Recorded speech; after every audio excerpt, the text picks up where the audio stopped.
लोकसभा चुनाव के दूसरे चरण के लिए नामांकन का दौर जारी है। इस कड़ी में बुधवार को कोटा लोकसभा सीट से भाजपा प्रत्याशी ओम बिरला ने अपना नामांकन पर्चा दाखिल किया। आगामी लोकसभा चुनाव 2024 के लिए कोटा बूंदी सांसद से बीजेपी के प्रत्याशी ओम बिरला को यहां प्रत्याशी बनाया गया है। इससे पूर्व ओम बिरला ने कोटा के नयापुरा स्थित जेके पवेलियन स्टेडियम में सभा को संबोधित किया। इस दौरान मुख्यमंत्री भजनलाल शर्मा, डिप्टी सीएम प्रेमचंद बैरवा, प्रदेश अध्यक्ष सीपी जोशी, मंत्री किरोड़ीलाल मीणा ने सभा को संबोधित किया। सभा को संबोधित करने के बाद ओम बिरला रैली के रूप में नामांकन भरने जिला कलेक्ट्रेट पहुंचे। रैली में हजारों लोगों की भीड़ देखी गई। नामांकन दाखिल करने के बाद ओम बिरला ने कहा कि मोदी सरकार की नीतियां, कार्य योजनाएं और सफलता से पूरी दुनिया में भारत की साख बढ़ी है। सीएम भजनलाल ने कोटा में स्थानीय मुद्दे कोटा एयरपोर्ट को लेकर भी अपने संबोधन में कहा कि कोटा में जल्द हवाई सेवा शुरू होगी, क्योंकि यह मोदी की गारंटी है। आगामी लोकसभा चुनाव में राजस्थान की सीकर लोकसभा सीट शेखावटी की सबसे चर्चित सीट में मानी जा रही है। इस बार भी सीकर भाजपा गढ़ मानी जाती है, लेकिन सीट पर इस बार दिग्गज नेता और पूर्व विधायक अमराराम को चुनावी मैदान में उतारा है। इस दौरान विधानसभा स्तर कांग्रेस कार्यकर्ता सम्मेलन आयोजित किया गया, जिसमें दातारामगढ़ विधायक वीरेंद्र सिंह ने कार्यकर्ताओं को जीत का मंत्र दिया। साथ ही विधायक ने इंडिया गठबंधन के प्रत्याशी अमराराम के पक्ष में वोट डालने की अपील की। वहीं गठबंधन के प्रत्याशी अमराराम ने कांग्रेस कार्यकर्ताओं को संबोधित करते हुए मोदी सरकार पर जमकर निशाना साधा। देश के यशस्वी प्रधानमंत्री नरेंद्र मोदी जी इस कोटा की धरती से उन्होंने कहा था कि कोटा में एयरपोर्ट बनेगा। मैं आपको विश्वास दिलाता हूं, सरकार बनने के 20 दिन बाद 48 करोड़ रुपए हमने जमा कराने का काम किया और हमने सारी बाधाएं दूर करने का काम किया, क्योंकि आप जानते हो मोदी जी की गारंटी यानी पूरा होने की गारंटी, यानी पूरा होने की गारंटी।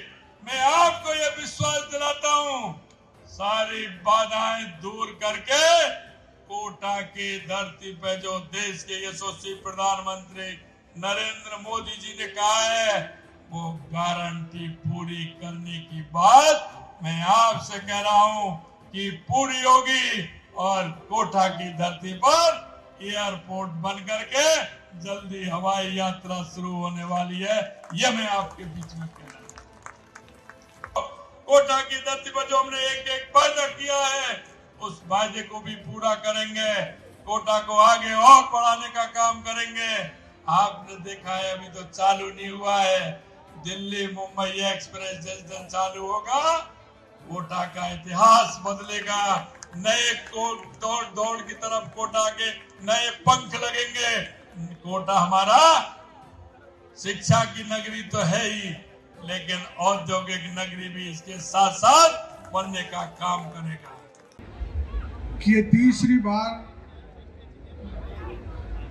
अपने बिरला जी कोटा बूंदी से लोकसभा का चुनाव लड़ रहे हैं, और आप ये भी अच्छी तरह से जानते हैं कि कोटा को कभी भी इतना बड़ा संवैधानिक पद किसी भी नेता को नहीं मिला जो ओम बिरला को देश के प्रधानमंत्री नरेंद्र मोदी ने।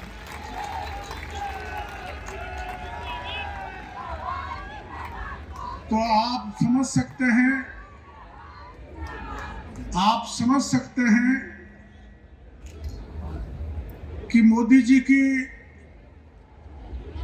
ताकत को बढ़ाने के लिए 25 के 25 कमल के फूल हमें मोदी जी की झोली में डालने हैं। और क्यों डालने हैं? ये जो बहन बेटी आगे बैठी हैं, ये मातृ शक्ति बंधन, इनका सम्मान कौन बढ़ा सकता है? देश को आगे कौन बढ़ा सकता है? बगल के पाकिस्तान का इलाज कौन कर सकता है? एयर स्ट्राइक अंदर घुसकर पाकिस्तान के दुश्मनों से बदला लेने का काम कौन कर सकता है? अहंकारी चाइना का इलाज कौन कर सकता है? भ्रष्टाचारियों को जेल में कौन भेज सकता है? और मेरी बात सुनो, हमने पूरे 5 साल तक गहलोत के राज में भ्रष्टाचार की लड़ाई लड़ी, वीरांगनाओं का अपमान किया, उनकी लड़ाई लड़ी, किसानों का अपमान किया, उनकी लड़ाई लड़ी, बहन बेटियों का अपमान किया, उनकी लड़ाई लड़ी, सारे के सारे पेपर लीक उजागर किए, लेकिन पिछली निकम्मी सरकार ने एक भी अपराधी को गिरफ्तार नहीं किया।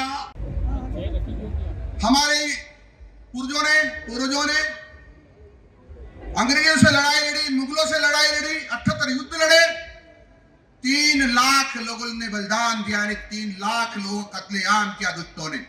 फिर सोचा था स्वदेशी सरकार आएगी, सौभाग्य से स्वदेशी सरकार आए, लेकिन दुर्भाग्य से वो कांग्रेस की सरकार थी। जब कलंकित ढांचा को ढहाने के लिए भगवान राम के मंदिर का निर्माण करने के लिए कार सेवक अयोध्या में गए, इस कांग्रेस पार्टी जब सरकार थी, गोलियों से हमारे राम भक्तों को भून दिया, अयोध्या की धरती खून से लाल हो गई। ये वही कांग्रेस है जब 1967 में हमारे देश के सामने गौ माता पर उनकी हत्या करने पर पाबंदी लगे, इस बात की मांग के लिए गए थे, लेकिन लाखों लोग गए थे, उसमें 400 संतों को गोलियों से भून दिया, सारे संत घायल हो गए। मित्रों, बात इसलिए कह रहा हूं मैं, क्या जिन लोगों ने राम भक्तों की हत्या की है या जिन लोगों ने हमारे संतों की हत्या की, क्या हमको वोट दे सकते हैं? क्या हम उनको वोट दे सकते हैं कि हत्यारों को? और इन्होंने हमारा अपमान किया है, प्रदेश का अपमान किया है। सुप्रीम कोर्ट में जाकर के शपथ पत्र दिया है कि राम का कोई अस्तित्व नहीं था, राम सेतु का कोई अस्तित्व नहीं था। इसका मतलब हमारे ग्रंथों को झूठा साबित किया, हमारे मंदिरों को झूठा साबित किया, हमारे मठों को झूठा साबित किया, हमारे पूर्वजों को राम राम करते हुए स्वर्ग सिधार के उनको झूठा साबित किया। हमारे पूर्वजों का अपमान करने वाले, देशवासियों का अपमान करने वाले, संतों का अपमान करने वाले, हमारे ग्रंथों का अपमान करने वालों को कभी हम वोट नहीं दे सकते हैं। आज ये माननीय मुख्यमंत्री जी, प्रदेश अध्यक्ष जी, ये सब संकल्प लेने के लिए आए हैं कि जिस पार्टी ने हमारे संतों की हत्या की थी, राम भक्तों की हत्या की थी, उनको किसी भी कीमत पर वोट नहीं देंगे।